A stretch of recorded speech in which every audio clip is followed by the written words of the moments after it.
नमस्कार, मी श्वेता अंकले. तरुण भारतच्या न्यूज बुलेटिन मध्ये आपल्या सर्वांचे स्वागत. आता पाहूयात ठळक घडामोडी. शहर व तालुक्यात सुरू असलेल्या संततधार पावसाच्या पार्श्वभूमीवर जिल्हा प्रशासनाने सलग तिसऱ्या दिवशी म्हणजे बुधवार 20 ऑगस्ट रोजीही सर्व शाळा आणि पदवीपूर्व महाविद्यालयांना सुट्टी जाहीर केली आहे. जिल्हाधिकारी मोहम्मद रोशन यांनी या संदर्भात अधिकृत अधिसूचना जारी केली असून बेळगाव शहर, ग्रामीण विभाग आणि सर्व तालुक्यांमध्ये ही सुट्टी लागू राहणार आहे. विद्यार्थ्यांच्या सुरक्षिततेसाठी हा निर्णय घेतल्याचे प्रशासनाकडून स्पष्ट करण्यात आले आहे. पालक आणि शैक्षणिक संस्थांनी सुट्टीबाबत खबरदारी घेण्याचे आवाहन प्रशासनाने केले आहे. बेळगाव शहरातील निझामिया नगर दुसरा क्रॉस, धामणे रोड वडगाव परिसरामध्ये गटारीची व्यवस्था नसल्यानं पावसाचं पाणी साचून नागरिकांचं जीवन विस्कळीत झालंय. घरासमोर 1.5 ते 2 फूट पाणी साचत असून रहिवाशांना मोठ्या गैरसोयींचा सामना करावा लागत आहे. महापालिकेकडे वारंवार तक्रार करूनही दुर्लक्ष केलं जात असल्याची भावना स्थानिकांनी व्यक्त केली. रहिवाशांच्या मते गेल्या 10-12 वर्षांपासून परिसरात राहणाऱ्यांना निचऱ्याच्या समस्येचा सामना करावा लागतो. पाणी साचल्यामुळे रोगराईचा धोका वाढतोय. स्थानिक प्रशासनाने त्वरित लक्ष घालून गटारी व सांडपाणी निचऱ्याची योग्य व्यवस्था करावी अशी मागणी नागरिकांनी केली आहे. अन्यथा लवकरच आंदोलन छेडण्याचा इशाराही काहींनी दिलाय. मागील 2 दिवसांपासून सुरू असलेल्या संततधार पावसामुळे राकसकोप जलाशय रविवारी सायंकाळी चौथ्यांदा तुडुंब भरलं. जलाशयातील पाणी पातळी 2476 फुटांवर पोहोचल्याने पाणी पुरवठा विभागाने 2 दरवाजे 7 इंचांनी उघडून मार्कंडेय नदीमध्ये पाण्याचा विसर्ग सुरू केला आहे. यंदा जलाशयाने तब्बल 4 वेळा तुडुंब होण्याची नोंद झाली आहे. रविवारी उशिरा क्रमांक 2 आणि 5 क्रमांकाचे दरवाजे उघडण्यात आले. पावसाचा जोर असाच राहिला तर आणखी दरवाजे उघडण्याची शक्यता असून प्रशासन सतर्क आहे. गेल्या वर्षीच्या तुलनेत यंदा जलसाठ्याचा वेग लवकर आणि अधिक प्रमाणात वाढला आहे. नागरिकांनी नदीकाठच्या भागामध्ये सावधगिरी बाळगण्याचं आवाहन करण्यात आलं आहे. बेळगाव शहरातील खानापूर रोड येथील 3ऱ्या रेल्वे गेट ओव्हरब्रिजवरील रस्ता पूर्णपणे उखडल्यानं तेथून वाहतूक करणं अत्यंत धोकादायक बनलंय. या ठिकाणची तातडीने दुरुस्ती न केल्यास 21 ऑगस्ट रोजी तीव्र आंदोलन छेडण्यात येईल असा इशारा माजी नगरसेवक विनायक गुंजटकर यांनी दिलाय. त्यांनी या ठिकाणी आंदोलनाच्या इशाऱ्यासह थेट फलक उभारून सार्वजनिक बांधकाम विभागाच्या निष्काळजीपणावर तीव्र नाराजी व्यक्त केली. या संदर्भात अनेक वेळा सार्वजनिक बांधकाम विभागाकडे तक्रारी करूनही अद्याप कोणतीही दखल घेण्यात आलेली नाही. आंदोलनावेळी जनतेकडून निधी गोळा करण्यासाठी दानपेटी ठेवण्यात येणार असून प्रशासनालाच येथील रस्ता दुरुस्तीसाठी निधी देण्यात येईल अशी संतप्त प्रतिक्रिया यांनी दिली आहे. बेळगाव बीम्स येथील वसतिगृहामध्ये एका वैद्यकीय विद्यार्थिनीने विषारी औषध सेवन करून आत्महत्या केली. आत्महत्या केलेली विद्यार्थिनी बेंगळूर येथील रहिवासी असून प्रिया कार्तिक वय 27 असं तिचं नाव आहे. सोमवारी संध्याकाळपर्यंत जिल्हा रुग्णालयात रुग्ण तपासणीचा अभ्यास करणाऱ्या प्रियाने रात्री आत्महत्या केली. काही दिवसांपूर्वीही तिने आत्महत्येचा असफल प्रयत्न केल्याचे कळते. घटनास्थळी बीमचे संचालक अशोक शेट्टी यांनी भेट दिल्यानंतर सांगितले की बेंगळूर येथील वैद्यकीय विद्यार्थिनी प्रिया कार्तिक ही मानसिक आजाराने ग्रस्त होती. त्यामुळे ती नैराश्यात वावरताना दिसत होती. दरम्यान तिने विषारी औषध सेवन करून आत्महत्या केली की नाही हे शवविच्छेदनानंतर सत्य उलगडणार आहे. एपीएमसी पोलीस ठाण्यात या प्रकरणी गुन्हा दाखल करण्यात आलाय.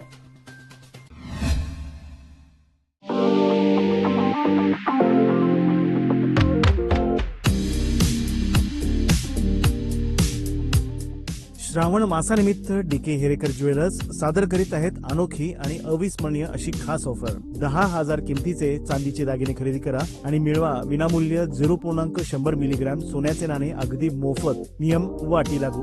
या सुवर्णसंधीचा लाभ घेण्यासाठी आजच संपर्क साधा. पत्ता डीके हेरेकर ज्वेलर्स, श्री विठ्ठल भवन, संयुक्त महाराष्ट्र चौकाजवळ, खडे बाजार बेळगाव, तसेच तेली पाटील गल्ली, शहापूर बेळगाव.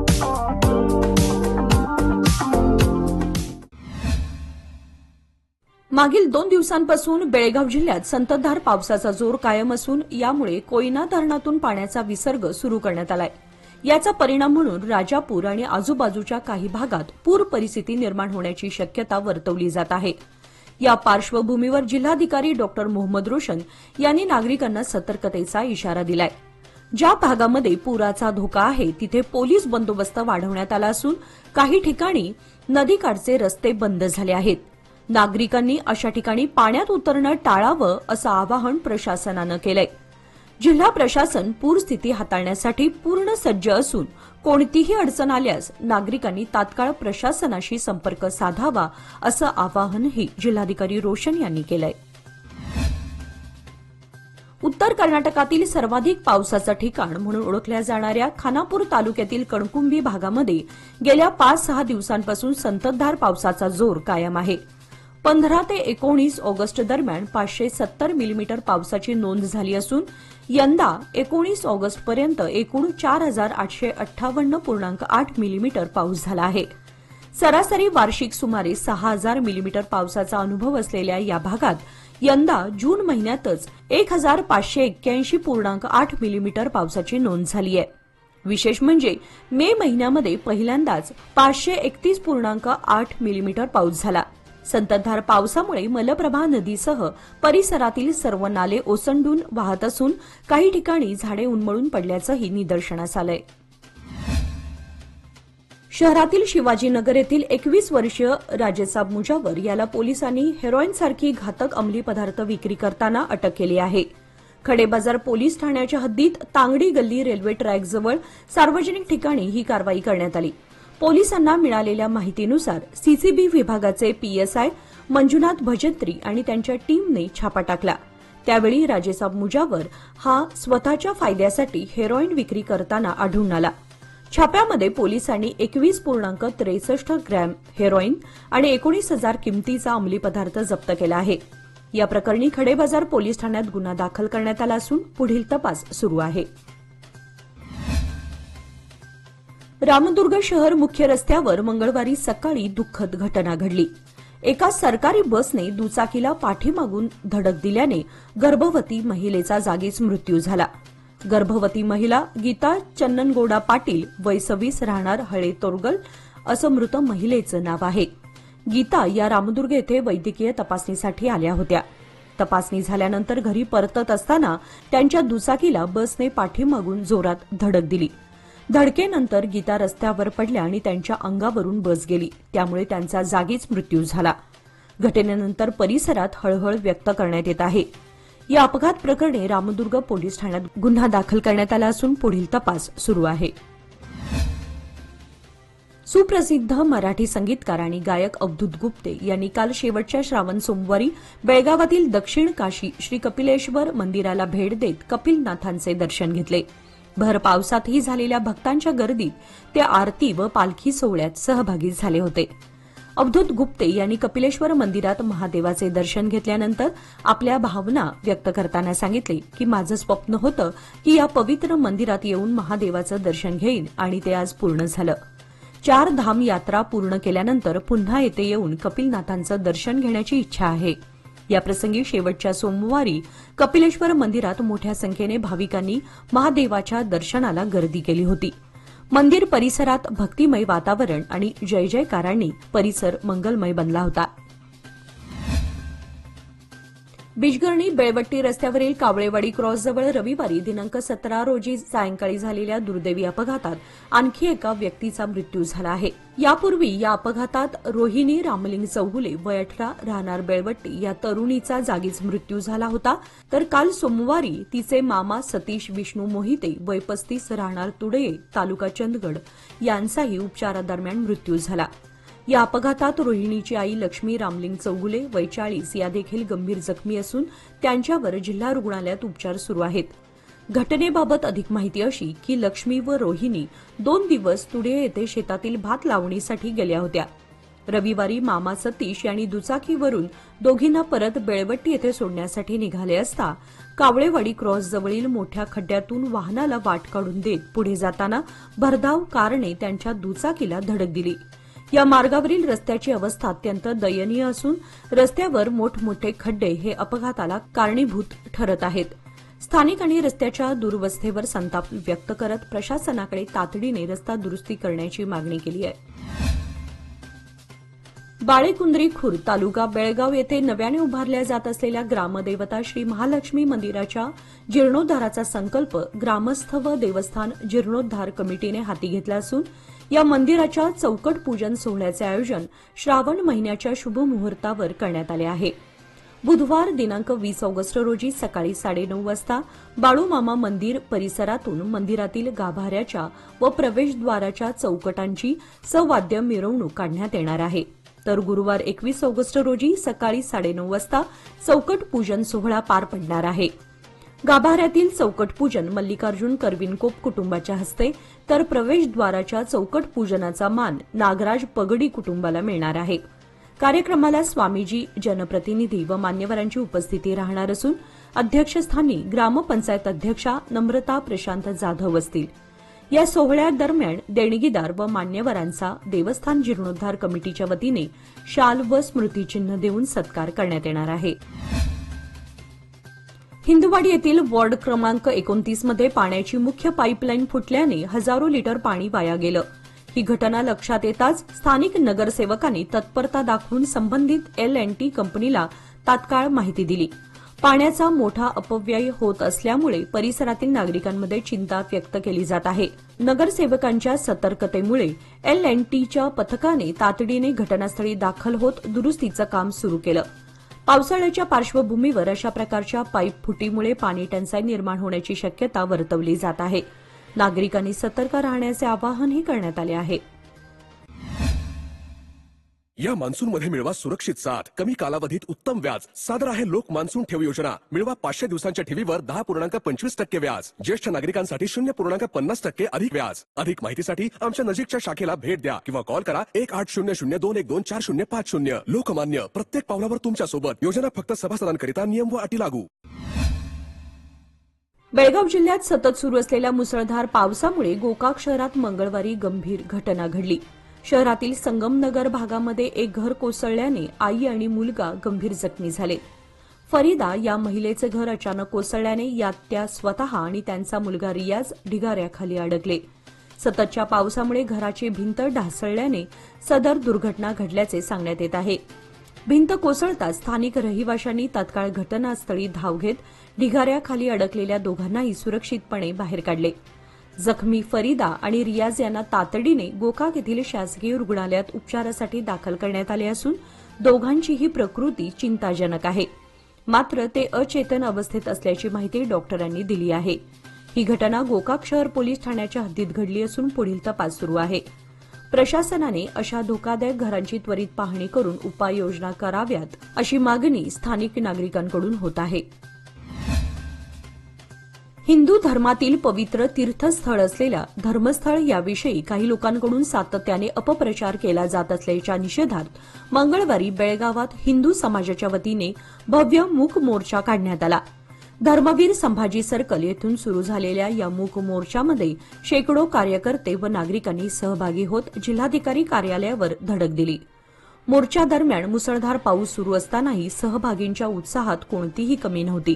अनेक महिन्यांपासून काही व्यक्ती धर्मस्थळासारख्या पवित्र क्षेत्राविषयी निराधार आरोप करून त्याची प्रतिमा मलिन करण्याचा प्रयत्न करत आहेत। या प्रकरणी सरकारने चौकशी समिती नेमली होती, मात्र चौकशीत कोणतेही ठोस पुरावे सापडले नाहीत असे आयोजकांनी स्पष्ट केले। त्यामुळे खोट्या आरोपांमुळे धर्मस्थळाची प्रतिमा मलिन होत असून हे हिंदू धर्मावर आघात आहे। त्यामुळे संबंधितांवर कठोर कारवाई करून अशा अपप्रचाराला आळा घालावा अशी मागणी करण्यात आली। शहरातून जाणाऱ्या रेल्वे मार्गाचे दुपदरीकरण पूर्ण झालं असलं तरी वाहतुकीची अडचण काही केल्या कमी होताना दिसत नाही। आज मंगळवारी दुपारी टिळकवाडी येथील दुसऱ्या रेल्वे फाटकावर मालगाडी तब्बल अर्धा तास थांबून राहिल्यानं दोन्ही बाजूच्या वाहन चालकांची आणि पादचाऱ्यांची मोठी पंचायत झाली। मालगाडी रेल्वे फाटकावरच उभी राहिल्यानं वाहतुकीची प्रचंड कोंडी झाली होती। शाळा, कार्यालय आणि इतर कामांसाठी निघालेल्या नागरिकांना मोठा त्रास सहन करावा लागला। पावसामुळे रस्त्यावर आधीच चिखल व पाण्याचं साचलेलं स्वरूप होतं। त्यातच या विलंबामुळे नागरिकांमध्ये तीव्र नाराजी निर्माण झाली आहे। रेल्वे प्रशासनाने अशा प्रकारांवर कायमस्वरूपी तोडगा काढावा अशी मागणी यावेळी स्थानिक नागरिकांनी केली। गेल्या 4 दिवसात पावसाचा जोर अधिकच वाढल्यानं निपाणीला पाणी पुरवठा करणारा जवाहर तलाव पुन्हा ओव्हरफ्लो झालाय. तलावाच्या सांडव्यावरून मोठ्या प्रमाणात पाणी वाहून जात आहे. यंदाच्या पावसाळी हंगामात तलाव दुसऱ्यांदा ओव्हरफ्लो झालाय. यंदा मे महिन्याच्या दुसऱ्या आठवड्यापासून सुरू झालेला पाऊस अधूनमधून कायम बरसतोय. याचा परिणाम म्हणून प्रथमच जवाहर तलाव जून अखेरीस ओव्हरफ्लो झाला. सुमारे 8-10 दिवस तलाव ओव्हरफ्लो होता. यानंतर पाऊस घटल्यानं तलावाची पाणी पातळी इंच उतरू लागली. मात्र गेल्या 4 दिवसात पुन्हा मुसळधार पावसामुळे शिरगुप्पी ओढ्याच्या माध्यमातून डोंगर भागातील पाणी मोठ्या प्रमाणात तलावात मिसळत आहे. शरावती नदीवरील लिंगणमक्की धरणाचे सर्व 11 दरवाजे उघडण्यात आले असून सुमारे 15,000 क्युसेक्स पाण्याचा विसर्ग नदीपात्रात सोडण्यात आलाय. या वाढलेल्या पाणी प्रवाहामुळे कारवार जिल्ह्यातील होन्नावर तालुक्यातील अनेक गावांना पुराचा धोका निर्माण झाला आहे. प्रशासनाने नदीकाठच्या गावांना सतर्कतेचा इशारा दिला असून आवश्यक त्या ठिकाणी बचाव पथक तैनात करण्यात आले आहेत. पाण्याची पातळी वेगाने वाढत असल्यानं नागरिकांनी नदीपात्राच्या आसपास न जाण्याचे आवाहन प्रशासनाकडून करण्यात आले आहे. निपाणी महामार्गावरील आंबा मार्केटजवळील सेवा रस्त्यावर पावसाचं पाणी साचल्यामुळे खड्ड्याचा अंदाज न आल्यानं एक ओमनी कार खड्ड्यात अडकली. मात्र घटनास्थळी उपस्थित असलेल्या स्थानिक युवकांनी प्रसंगावधान राखत ती कार सुरक्षितपणे बाहेर काढत मोठा अनर्थ टाळला. ही घटना सोमवारी संध्याकाळी घडली. कोल्हापूरहून निपाणी शहरात येत असलेल्या ओमनी कारमधून दोघेजण प्रवास करत होते. आंबा मार्केटजवळ सेवा रस्त्यावर पाणी साचल्यामुळे खड्ड्याचं स्वरूप लक्षात न आल्यानं कार थेट खड्ड्यात अडकली. घटनेची माहिती समजताच साहेबलाल सय्यद, रफिक सय्यद, शकील सय्यद, आकाश ऐवळे आणि समीर मुलतानी या युवकांनी त्वरित घटनास्थळी धाव घेत धाडसाने कार खड्ड्यातून बाहेर काढली. स्थानिक युवकांच्या तत्परतेमुळे कोणतीही जीवितहानी झाली नाही. कारमधील प्रवाशांनी त्यांच्या या मदतीबद्दल मनपूर्वक आभार मानले व कौतुक केले. जिल्ह्याच्या देवरहिप्परगी तालुक्यातील तिळुगुळ गाव आणि इंडी शहरात अन्न विभागाच्या अधिकाऱ्यांनी छापा टाकून बेकायदेशीररित्या वाहतूक केली जात असलेली शिधापत्रिकावर दिला जाणारा तांदूळ जप्त करण्यात आला. या दोन्ही ठिकाणी केलेल्या कारवाईत सुमारे 3 टनाहून अधिक तांदूळ, 2 वाहने जप्त करण्यात आली. कारदगा, बारवाड, भोजवाडी, कुन्नूर, मांगूर आदी परिसरात सोमवारी दुपारनंतर संततधार सुरू झालेल्या जोरदार पावसाने जनजीवन विस्कळीत झाले. तर संततधार पाऊस व पाणलोट क्षेत्रातील धरणातून करण्यात येणारा विसर्ग यामुळे निपाणी तालुक्यातील वेदगंगा आणि दूधगंगा नद्यांच्या पाणी पातळीमध्ये मोठी वाढ होत आहे. दरम्यान कारदगा येथील बंगाली बाबा दर्ग्याला दूधगंगा नदीच्या पाण्याने वेढा घातला आहे. परिणामी वाढत्या पाणी पातळीमुळे नदीकाठच्या गावातील नागरिकांना सतर्क राहण्याचा इशारा प्रशासनाने दिलाय. निपाणी शहर व परिसरातील ग्रामीण भागामध्ये गेल्या 3 दिवसांपासून पावसाचा जोर अधिकच वाढला आहे. पावसाचा वाढता जोर पाहता शेती पिकांचं भविष्य अंधारमय होताना दिसत आहे. यंदा शेती उत्पादन हाती येणार की नाही अशी साशंकता व्यक्त केली जात आहे. यंदा पहिल्यांदाच तब्बल 3 महिने सलग पाऊस सुरू आहे. काहीशी विश्रांती मधल्या काळात पावसाने घेतली असली तरी पावसाचा दिनक्रम कायम सुरू आहे. गेल्या 3 दिवसांपासून वाढलेला पावसाचा जोर हा शेतकऱ्यांची अधिक चिंता वाढवताना दिसत आहे.